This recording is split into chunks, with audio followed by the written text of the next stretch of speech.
11th ನವೆಂಬರ್ಗೂ ಮುಂಚೆ ನಿಮಗೇನಾದ್ರೂ ಈ video ಸಿಕ್ಕರೆ ನೀವು ಅದೃಷ್ಟವಂತರೇ ಸರಿ. ನಾನ್ ಹೇಳ್ತಿರೋದಲ್ಲ, ಯೂನಿವರ್ಸೇ ಹೇಳ್ತಿದೆ.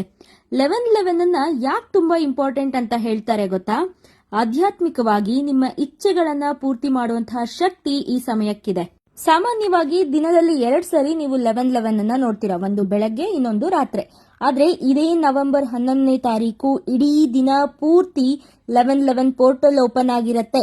ಅದರಲ್ಲೂ ನವೆಂಬರ್ 11th ಬೆಳಗ್ಗೆ ಹಾಗೂ ರಾತ್ರಿ 11 ಗಂಟೆ 11 ನಿಮಿಷ ತುಂಬಾ ಪವರ್ಫುಲ್ ಆದಂತಹ ಸಮಯ.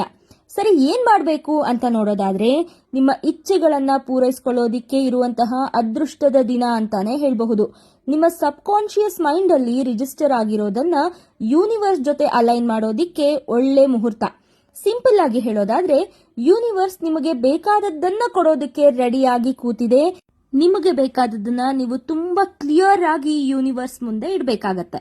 ಏನ್ ಮಾಡಬೇಕು, ಹೇಗ್ ಮಾಡಬೇಕು ಅಂತ ನೋಡೋದಾದ್ರೆ, ಇನ್ನೊಂದು 6 ತಿಂಗಳು 1 ವರ್ಷದಲ್ಲಿ ನೀವು ಅಚೀವ್ ಮಾಡಬೇಕಾಗಿರೋ ಟಾರ್ಗೆಟ್ ನ ಅಥವಾ ಅಷ್ಟರಲ್ಲಿ ನೀವು ಏನಾದ್ರೂ ಒಂದನ್ನ ಬಯಸಿ ಪಡಿಬೇಕು ಅಂತ ಅನ್ಕೊಂಡಿರೋದನ್ನ ಒಳ್ಳೆ ಸೆಂಟೆನ್ಸ್ ಫಾರ್ಮ್ ಮಾಡಿ ವೈಟ್ ಪೇಪರ್ ಮೇಲೆ 11 ಸಾರಿ ಬರ್ದಿಡ್ಬೇಕು. ಆರೋಗ್ಯಕ್ಕೆ ಸಂಬಂಧಪಟ್ಟದ್ದೇನಾದ್ರೂ ಇದ್ರೆ, ರಿಲೇಶನ್ಶಿಪ್ಸ್ ವ್ಯತ್ಯಾಸಗಳಾಗ್ತಿದ್ರೆ, ಸಾಲಗಳಿಂದ ಮುಕ್ತಿ ಪಡಿಬೇಕು ಅನ್ನೋದನ್ನ, ಇದೆಲ್ಲದನ್ನು 11th ನವೆಂಬರ್ ಅಥವಾ ಅದಕ್ಕಿಂತ ಮುಂಚೆ ಒಂದು 11 ಸಾರಿ ಬರ್ದಿಡ್ಬೇಕಾಗತ್ತೆ. ಎಕ್ಸಾಂಪಲ್ ಹೇಳೋದಾದ್ರೆ, ನಂಗೆ ಗವರ್ಮೆಂಟ್ ಜಾಬ್ ಸಿಕ್ತು, ಥ್ಯಾಂಕ್ಸ್ ಟು ದ ಯೂನಿವರ್ಸ್ ಅಂತ ಫ್ಯೂಚರ್ ಟೆನ್ಸ್ ಅಲ್ಲೇ ಬರಿಬೇಕು.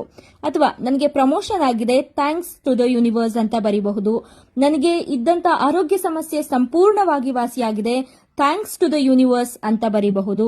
ನನಗೆ ನಾರ್ಮಲ್ ಡೆಲಿವರಿ ಆಗಿದೆ, ಆರೋಗ್ಯವಂತ ಮಗುವಿನ ಜನನ ಆಗಿದೆ, ಥ್ಯಾಂಕ್ಸ್ ಟು ದ ಯೂನಿವರ್ಸ್ ಅಂತ ಗರ್ಭಿಣಿ ಮಹಿಳೆಯರು ಬರಿಬಹುದು.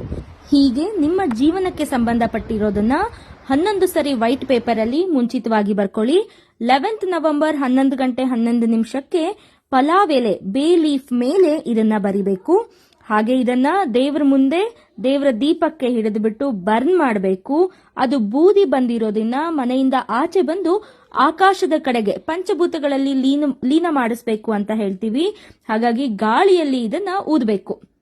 ವೈಟ್ ಪೇಪರ್ ಅಲ್ಲಿ ಬರ್ದಿರೋದನ್ನ 29 ನವೆಂಬರ್ ವರ್ಗೂ 29th ನವೆಂಬರ್ ವರ್ಗೂ ನಿಮ್ಮ ಬೆಡ್ ಕೆಳಗೆ, ಪಿಲ್ಲೋ ಕೆಳಗೆ ಮಡಚಿ ಇಟ್ಕೊಳ್ಳಿ. ಪ್ರತಿದಿನ ಬೆಳಗ್ಗೆ ಮತ್ತೆ ರಾತ್ರಿ ಇದನ್ನ ತಪ್ಪದೆ ಓದಿ. ಹಾಗೆ 29th ನವೆಂಬರ್ ವೈಟ್ ಪೇಪರ್ ಅಲ್ಲಿ ಬರ್ದಿರೋದನ್ನ ಬರ್ನ್ ಮಾಡಿ, ಸೇಮ್ ಏನ್ ಮಾಡಿದ್ರಲ್ಲ ಬೇಲೀಫ್ ಅನ್ನ ಹಾಗೇನೆ ಗಾಳಿಯಲ್ಲಿ ಅದನ್ನ ಊದಬೇಕಾಗತ್ತೆ. ಈ ಮ್ಯಾನಿಫೆಸ್ಟೇಷನ್ ಖಂಡಿತವಾಗ್ಲೂ ವರ್ಕ್ ಆಗತ್ತೆ, ತಪ್ಪದೆ ಮಾಡಿ ಅಂತ ನಾನು ಎಲ್ಲರಲ್ಲೂ ಕೇಳ್ಕೊತೀನಿ. ಎಲ್ಲರಿಗೂ ಒಳ್ಳೇದಾಗ್ಲಿ. ಹರ ಹರ ಮಹಾದೇವ.